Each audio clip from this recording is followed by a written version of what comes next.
Right now we are doing our dinner exercise. I don't know quite who you can see.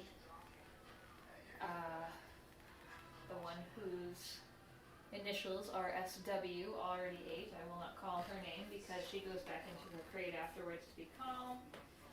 The one with the calmest body language right now is to your left. She is laying down. That's the type of stuff I'm looking for. Her ears are forward, but her forehead's not too wrinkly. She's watching me, but she doesn't seem super obsessed about it. So she will be the next one to eat. The one that looks like a baby cow is watching me, but she's breathing kind of fast. Her ears are forward. Her forehead is wrinkly. That's not quite what I'm looking for yet. She's actually usually the one that I have to wait the longest to feed.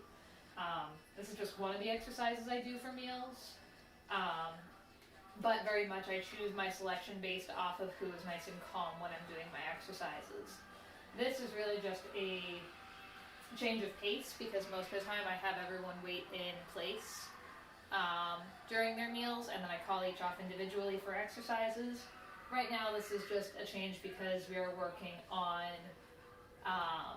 a little bit of crate conditioning, a little bit of a change of pace excitement exercise.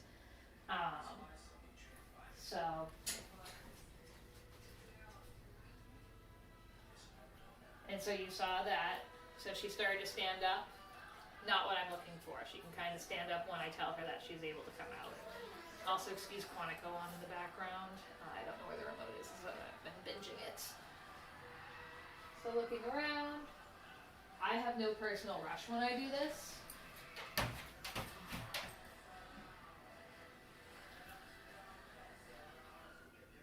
If there was any type of forward motion, then they're not allowed to go forward. Because this is one of my first times doing this exercise, it can definitely take a while. Bear got called forward this time because he started to yawn and, good boy, go ahead. He was actually not even looking at me at that point anymore, which is also something I want. That really intense focus is kind of them showing that they are very excited. Just because they are laying down does not necessarily mean that they are low energy. Things I'm looking for, shaking off, head to tail on the ground if they are laying down. Ideally it would be eyes not following you. That's the type of stuff that you can mark and reward for at the house. If they are sitting up, I want a little bit of disinterest, like what Mally is showing right now. So looking away from me, calm body language, calm ears, no wrinkly forehead. She's leaning forward a little bit, but it's not super intense. There, leave it. Great. You backing into it. Good. Not what I was asking for, but cute, so it's fine. He didn't get to eat all of that because that was actually meant for the larger ones, but they weren't giving me the behavior that I was looking for.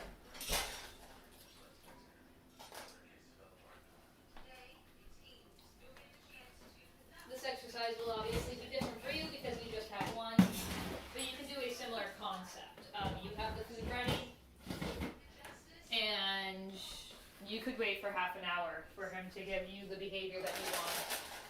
If you have your fanny pack and you're just carrying it around and you see that he's nice and calm, I would mark and reward that, especially if it's at a time when he wouldn't normally be calm.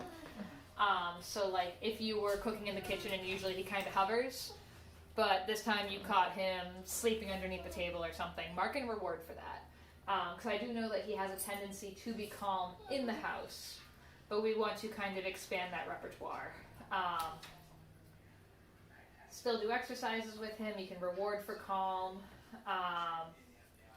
And again, I would do exercises like this where it's not just based on obedience. They're all being obedient right now.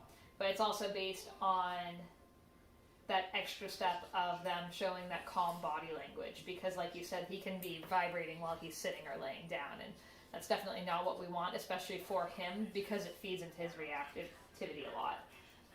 I do a ton of energy management with these guys.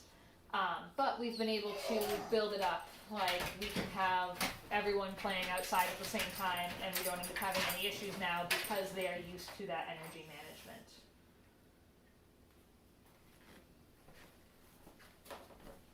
But every time you change the variables a little bit, so you can tell that they're a little bit struggling with this exercise. There's an actual river coming out of the one on the left's mouth, which is pretty nasty.